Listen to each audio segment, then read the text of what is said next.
Me parece que también en estos países que permitieron, digamos, hasta un X número de plantas de marihuana para consumo personal, sí, está funcionando apropiadamente.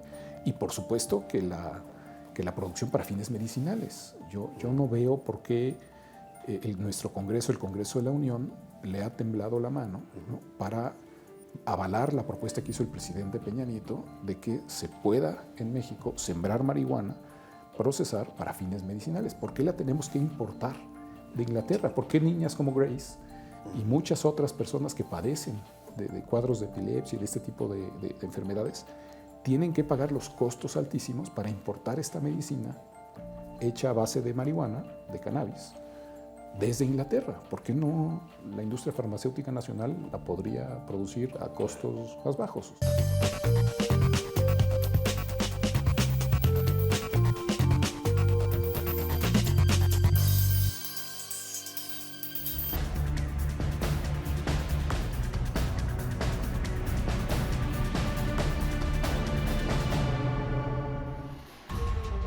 Vivimos en un México que transita por una terrible coyuntura. Por un lado, tenemos como vecino del norte al consumidor de drogas más grande e importante del mundo. Por otro, somos el eje principal en las rutas de narcotráfico, es decir, el trasiego de las drogas que vienen de países sudamericanos con destino hacia los Estados Unidos. Y para finalizar, los grupos del crimen organizado corrompen a los gobiernos y erosionan la paz social del país. Ante este complejo panorama, estamos obligados a buscar urgentes soluciones al problema de las drogas.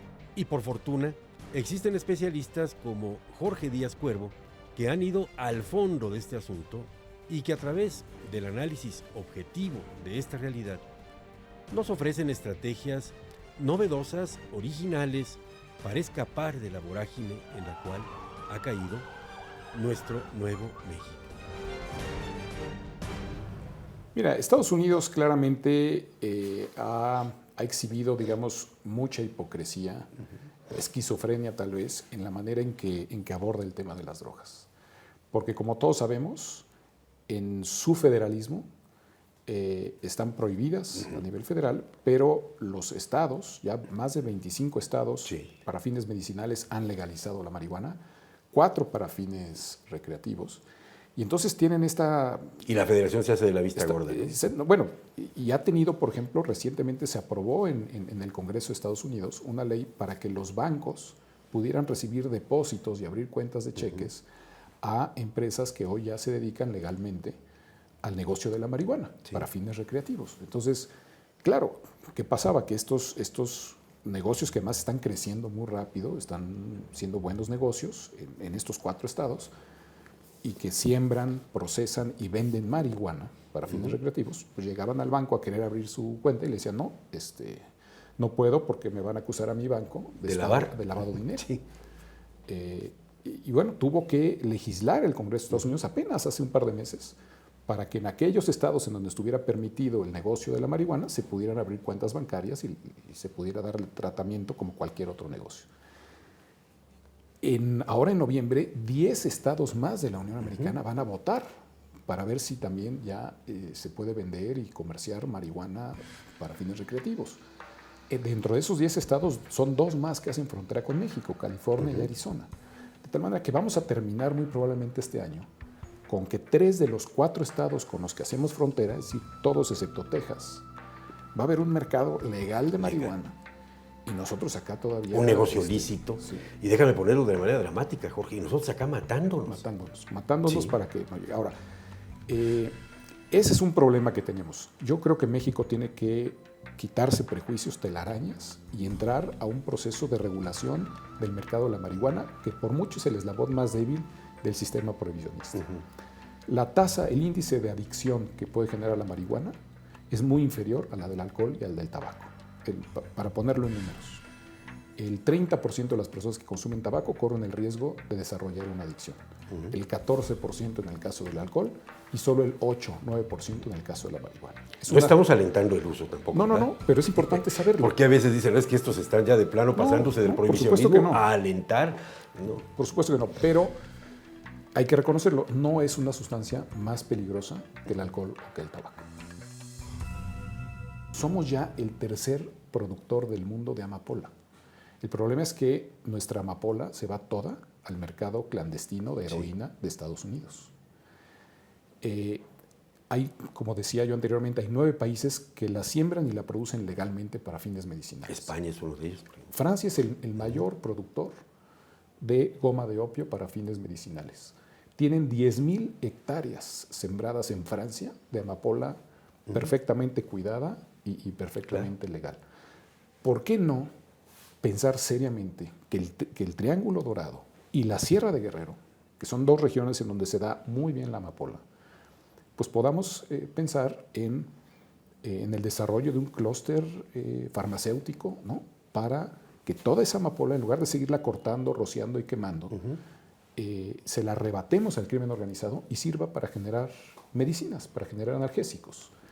Que México sea el 10º país autorizado mundialmente para producir legalmente esa amapola. Y entonces, cuando uno ve las cifras que las genera el propio Departamento de Justicia de Estados Unidos, de que el productor mexicano de amapola se queda con el 1% de todo el negocio, que los cárteles mexicanos se quedan con el 20-25% del negocio, pero que las 2/3 partes de ese negocio se lo quedan las estructuras minoristas que distribuyen esa heroína en las calles de Estados Unidos, pues uno de veras... 1%. 1% los productores mexicanos. 20% nuestros cárteles, digamos. Con todos los riesgos perseguidos. Pero el gran negocio lo tienen esas estructuras invisibles de tráfico de drogas minoristas en Estados Unidos, porque tal parece que cuando brinca la frontera la droga, desaparece. ¿No? Allá no hay cárteles. En todo caso, apresan o detienen a algunos minoristas, casi siempre de origen afroamericano, de origen latino. Así es.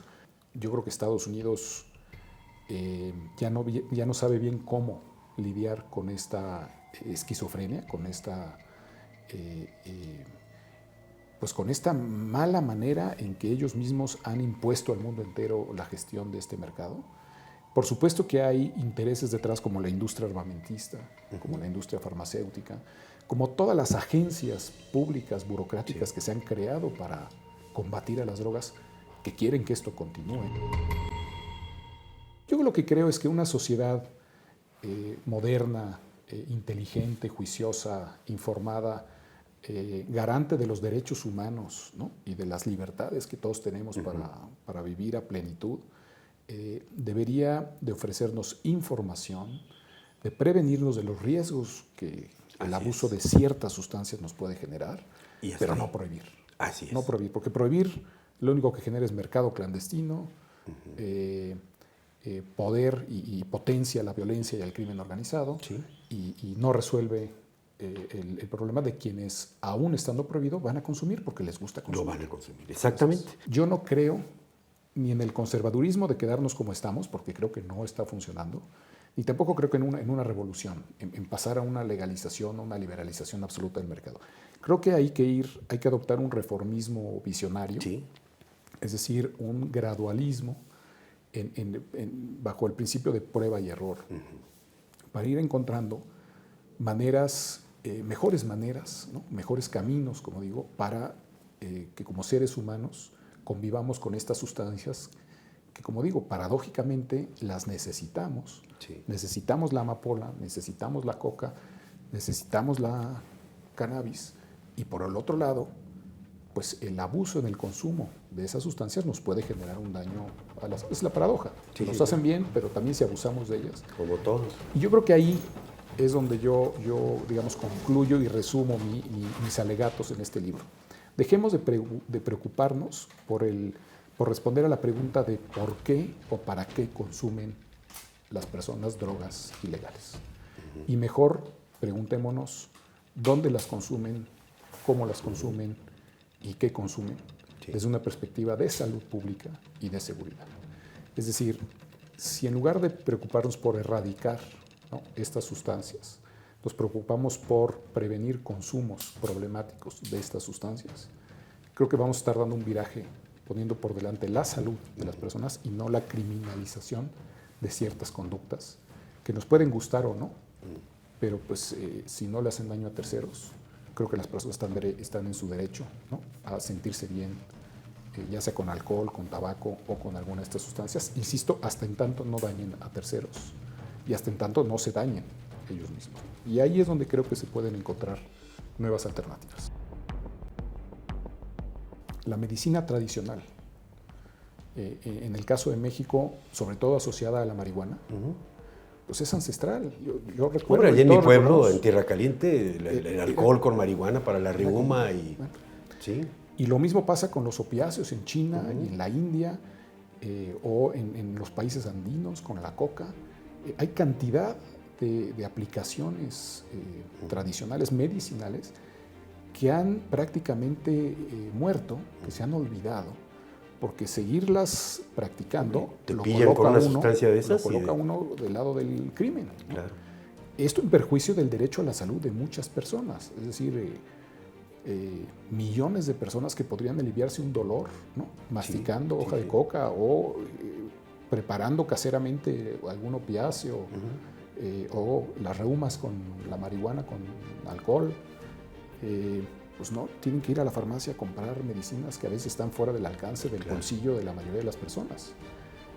Entonces, hasta en eso ha afectado el prohibicionismo, digamos, en prácticamente erradicar, acabar con culturas milenarias de tratamiento de estas plantas para fines medicinales. Caray.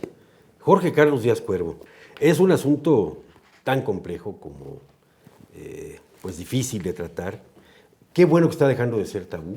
Sí. Porque los problemas que tenemos en México frente a este asunto, solamente ventilándolo, solamente que la gente se entere de cuál es la situación científica, cuáles son los números, en qué situación estamos metidos, qué alternativas tenemos, porque esto urge, mi querido Jorge. Sí. Esto urge. México está perdiendo un tiempo precioso, ha habido muchas muertes, muchos recursos se están desperdiciando, y México se está consumiendo y está teniendo repercusiones en otros ámbitos de la vida que la verdad no los tendría si estuviéramos ya en un rumbo distinto por lo menos. Jorge, te felicito.